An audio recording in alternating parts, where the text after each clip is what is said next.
یہاں تک کہ جب ان میں سے کسی کو موت آتی ہے تو وہ اللہ سے کہتی ہے کہ اے اللہ مجھے دوبارہ دنیا میں بھیج دے، لعلی اعمل صالحا، تاکہ میں نیک عمل کر کے نیک بن جاؤں۔ قرآن کہہ رہا، قرآن اس پر تو ایمان لاؤ گے نا؟ ضرور۔ قرآن کہہ رہا ہے، وہ کیا کہتی ہے روح کہ اے اللہ مجھے دنیا میں دوبارہ بھیج دے، لعلی اعمل صالحا فیما ترکت، جو مجھ سے چھوٹ گیا ہے، جو مجھ سے جو ہے کوتاہیاں ہو گئی ہیں، جو میں نے نیکیاں نہیں کی ہے، اے اللہ بس تو مجھے ایک مرتبہ بھیج دے تاکہ دنیا میں نیک اعمال کر لوں۔ اللہ کہہ رہا کلا، ہرگز نہیں، تمہارا روح لوٹنا اس کے بعد ہو ہی نہیں سکتا۔ روحوں کا نہ آنا یہ اللہ کہہ رہا قرآن مجید کی آیت کریمہ میں، اور ہم ہیں کہ روحوں کے آنے پر عقیدہ رکھتے ہیں۔ مارو مجھے، میرا گریبان پکڑو، قرآن کی دلیل دے رہا ہوں میں۔ قرآن مجید تو وہ کتاب ہے جس کو انسانیت کے لیے فلاح و بہبود کے لیے بنایا گیا نا، لایا گیا ہے نا دنیا میں۔ قرآن کہہ رہا ہے لا کلا، ہرگز نہیں، اب تمہاری روح دنیا میں واپس نہیں لوٹ سکتی۔ قرآن ختم ہو جائے گا، وہ حافظ صاحب جو ہے وہ طلبہ دکان کے پیچھے یا دکان میں پیچھے کی طرف قرآن پڑھتے رہتے ہیں، دکان چلتی رہتی ہے، دکان چلتی ہے، قرآن پیچھے پڑھتے رہتے ہیں۔ اب اتنا پختہ عقیدہ رکھ دیا گیا ہے کہ بس یہ قرآن خوانی کر دو، جتنا مال دنیا کا سب تمہاری دکان میں چلائے گا۔ کیا ہے میرے بھائی، لے لو جتنا لینا ہو، 5 پارہ یعنی روزانہ پڑھ کے پورا قرآن ختم کرو، کیا رقم ہے کیا ہدیہ ہے لے کر چلے جاؤ، اور خوشی خوشی دینے کو تیار ہے۔ اور اس پر جناب مزید ظلم یہ، اگر کسی کا انتقال ہوتا ہے تو انتقال کے وقت ہی ہماری بوڑھی اماں بڑی جو ہے ہوشیار ہوتی ہیں، کبھی اپنے آبا اجداد کی پیروی سے ہٹتی نہیں ہے، یاد رکھو۔ ہاں، گھر کی جو بوڑھی اماں دادی اماں ہوتی ہیں تو بولتی ہیں بیٹا انتقال ہوا کسی کے گھر میں تو بیٹا تیرے دادا کا انتقال ہوا تھا تو پورے محلے کی لڑکیاں عورتیں بچے سب ختم پڑے تھے، ارے ایسے کیسے، جلدی سے جا پارا لے کے جلدی سے جا۔ تو ختم۔ ایک حدیث بتا دو مرنے کے فوراً بعد قرآن مجید پڑھنے کی، میں اسی ممبر سے انشاءاللہ تمام مسلمانوں کو میں اعلان کر کے کہوں گا کہ قرآن خوانی کرو، جائز ہے۔ ایک حدیث پر بتا دو بس، پورے لوگوں کو چیلنج لا کے ایک حدیث، اور صحیح ہو، وہ سند میرے نبی صلی اللہ علیہ وسلم تک پہنچتی ہو، اس میں کہیں کوئی توڑ نہ ہو۔ نہیں ہوگا، بات سمجھ آ رہی نہیں آ رہی؟ جب ایک آدمی کو یہ معلوم ہو گیا کہ میرے مرنے کے بعد میرے گھر والے، میرے رشتہ دار، میرے بھائی، میرا فلاں قرآن پڑھ کر ہمیں بخش دیں گے، جس سے میری بخشش ہو جائے گی، تو وہ دین میں اسلام میں رہتے ہوئے دنیا کے اندر باحیات رہتے ہوئے کب اسلام کی احکام پر عمل کرے گا، عمل پیرا ہوگا؟ کبھی نہیں کرے گا۔ اور عالم دین لگ رہے ہیں کہہ رہے کہ یہ حدیث لوگوں تک پہنچاؤ، لیکن نہ حدیث کا سر ہے اور نہ پیر۔ میرے یہاں بغیر سر پیر کی بات نہیں ہوتی۔ کہتے ہیں وہ، غور سے سنو، اگر میں غلط ہوں گا تو مجھے پکڑ کر مسجد کے باہر پڑھ کے پوچھنا کہ امام صاحب اس کی دلیل کہاں ہے۔ اگر میں غلط ہوں تو، مگر آپ فیصلہ خود کیجئے کہ غلطی کس کی ہے، میری قرآن مجید کی دلیل دینے والے کی غلطی ہے یا اس کی جس کے پاس کوئی سر اور پیر نہیں۔ وہ کیا کہہ رہے ہیں اسلام؟ گزشتہ جمعہ میں نے آپ کے سامنے قرآن خوانی اور ایصال ثواب کے جائز طریقے پر گفتگو کی تھی، اور میں نے وعدہ لیا تھا انشاءاللہ آئندہ جمعہ میں اگر زندگی سلامت رہی تو ہم ان تمام چیزوں کو ذکر کریں گے جس سے انسان ایسے طریقے کو اپناتا ہے جو ایصال ثواب کے لیے ہے، مگر اس کی کوئی دلیل قرآن و حدیث کی روشنی میں موجود نہیں ہے، مگر ہمارے یہاں بہت ساری چیزیں عام ہیں، تو انشاءاللہ وہ تمام باتیں آج کے خطبے جمعہ میں رکھنے کی کوشش کروں گا۔ سب سے پہلی بات، ہم وہ دلائل ذکر کریں گے، دلیل بیان کریں گے جس کو علماء کرام قرآن خوانی پر جو ہے نقل کرتے ہیں یا لوگوں کو بتاتے ہیں۔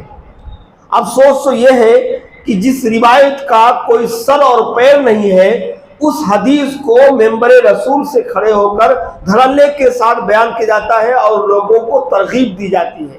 افسوس اس بات پر ہے کہ ذرہ برابر بھی یہ علماء کرام یہ نہیں دیکھنے کی کوشش کرتے کہ کم سے کم اس حدیث کی صحت کیا ہے، اس حدیث کا ثبوت کیا ہے، یہ حدیث کس کتاب میں موجود ہے، کہاں ہے، کس نے اس کو صحیح کہا ہے، کس نے اس کو ضعیف کہا ہے، اتنا بھی دیکھنے کی فرصت نہیں ہے۔ لہٰذا اسی لیے عوام میں قرآن خوانی کو لے کر بہت زیادہ تیوہار، بہت زیادہ جو ہے ان کے ہاں یہ چیز پائی جاتی ہے جس کے الگ الگ قسمیں ہیں۔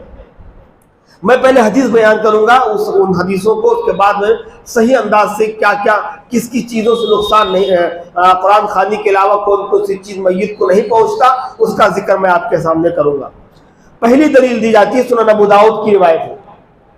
سنن ابو داؤد کی روایت ہے کہ سیدنا ابو ہریرہ رضی اللہ تعالی عنہ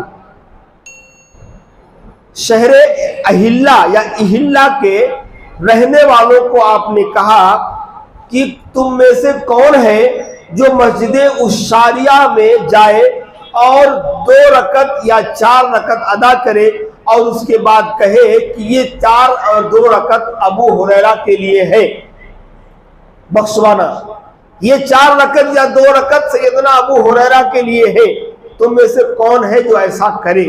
یہ حدیث سنن ابو داؤد میں ہے، اور میں آپ کو بتا دوں سنن ابو داؤد کی حدیث کی کتابوں میں سے تیسرے چوتھے نمبر پر ہے، لیکن بہت ساری ضعیف روایتیں اس میں موجود ہیں جسے علامہ البانی رحمہ اللہ نے سنن ابو داؤد کو صحیح الگ اور ضعیف کو الگ کر دیا ہے، اب آسانی ہو گئی ہے۔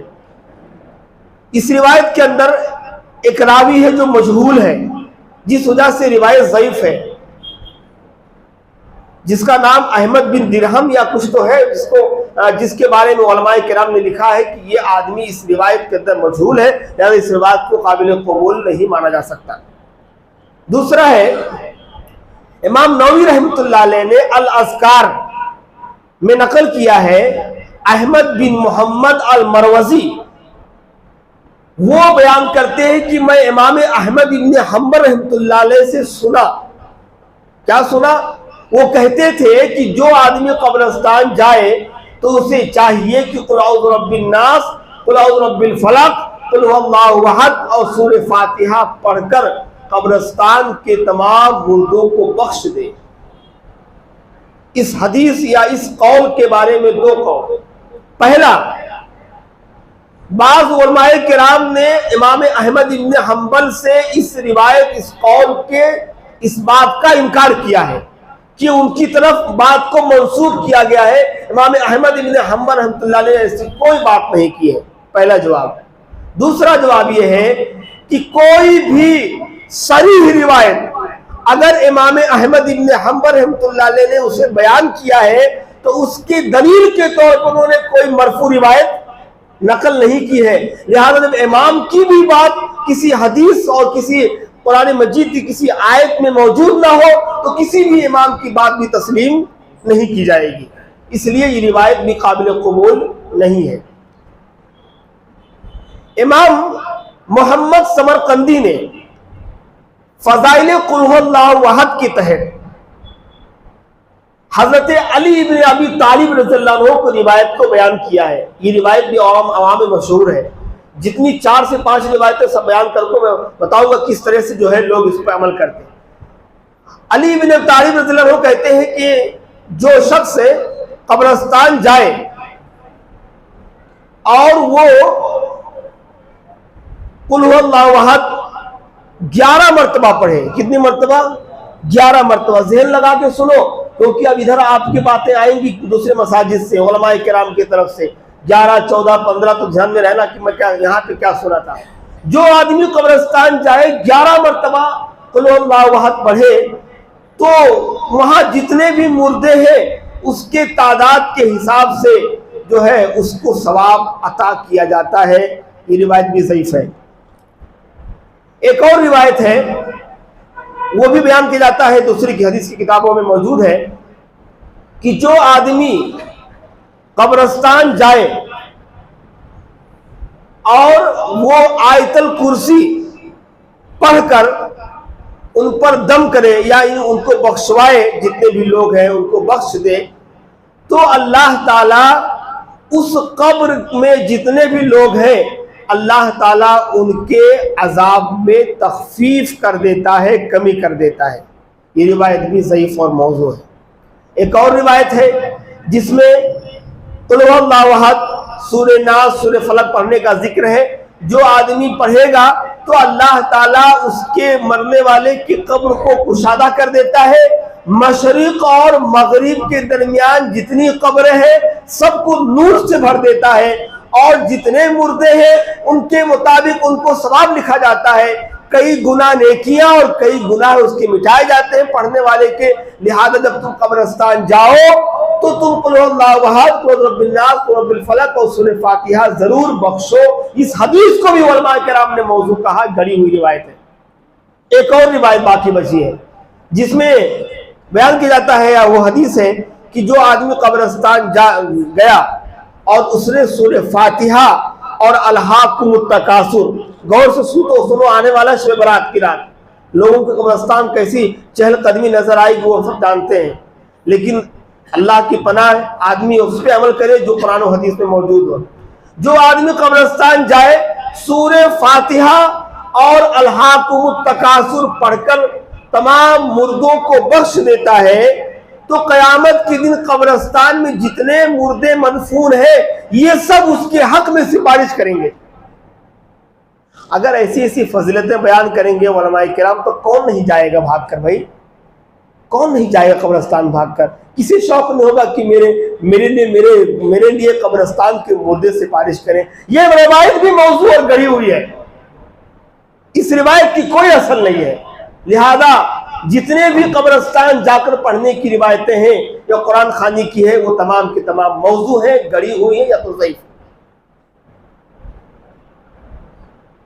اب وقت آئے گا تو لوگ بتائیں گے کہ یہ روایت ہے، اتنا ثواب ہے، اتنا ثواب ہے، اپنے مردوں کو بخشو خیر۔ یہ بتا دیا میں نے، یہ پورے حدیث ہے، کوئی بھی ایسی صریح روایت نہیں ہے جس میں قرآن مجید پڑھ کر مردوں پر بخشوایا جائے یا ان پر جو ہے ان کو جو ہے دیا جائے، ایسی کوئی حدیث موجود نہیں ہے۔ آئیے دیکھتے ہیں سب سے پہلی چیز، اب کون کون سی ایسی چیزیں ہیں جس سے مردے کو ایصال ثواب نہیں پہنچتا۔ گزشتہ جمعہ میں نے کیا بیان کیا؟ جو پہنچتا ہے وہ۔ اب آج کی جمعہ میں بتاؤں گا میں کون کون سی ایسی چیزیں ہیں جس کا ایصال ثواب کے طور پر مردے کو ایک حصہ بھی نہیں پہنچتا۔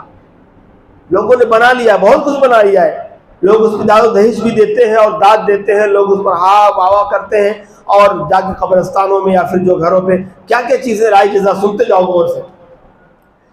جنازہ لے جاتے وقت کلمہ شہادت کا بلند آواز سے پڑھنا ہے نا، ہمارے بھیسے میں بھی ہے، جنازہ لے کر چلے کہ ایک آدمی اشہد ان لا الہ الا اللہ، اس کے پیچھے تمام لوگ زور آواز سے پڑھتے ہیں۔ کبھی کسی نے سوچا کہ کم سے کم کسی عالم سے پوچھ لے جو قرآن و حدیث کا صحیح علم رکھتا ہو؟ بلند آواز سے کلمہ شہادت پڑھنا اور پھر پورے جتنے لوگ اس جنازے کو لے جا رہے ہیں سب کی زبان پہ زور زور سے کلمہ شہادت کا ہونا، کیا یہ حدیث، یہ بات کیا میرے نبی صلی اللہ علیہ وسلم کی جنازے پر یا نبی صلی اللہ علیہ وسلم کے صحابہ نے یا تابع تابعین نے یا ائمہ کرام نے کبھی ایسا کیا ہے؟ ہرگز نہیں، بلکہ رسول اللہ صلی اللہ علیہ وسلم کی حدیث سے ثابت ہے کہ جنازہ خاموشی کے ساتھ قبرستان لے جائے جائے۔ یہ حق بیان کر رہا ہوں میں، ذرا سنتے جاؤ۔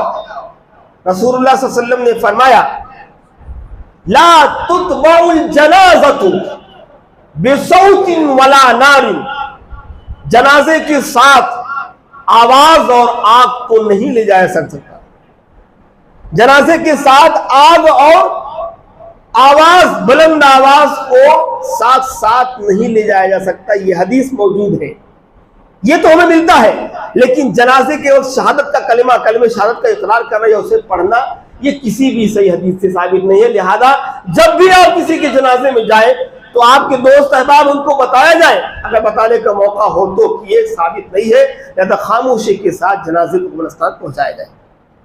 نمبر 2، دوسری چیز جو میں نے تھوڑا ذکر کیا تھا، جنازے میں مشرک کا صرف جنازہ نہیں پڑھنا۔ کیا مطلب؟ کسی کا انتقال ہوا ہے تو ایسے مسلمان جو نماز نہیں پڑھتے، ایسے مسلمان جو توحید پرست نہیں ہے، ایسے مسلمان جن کے ہاں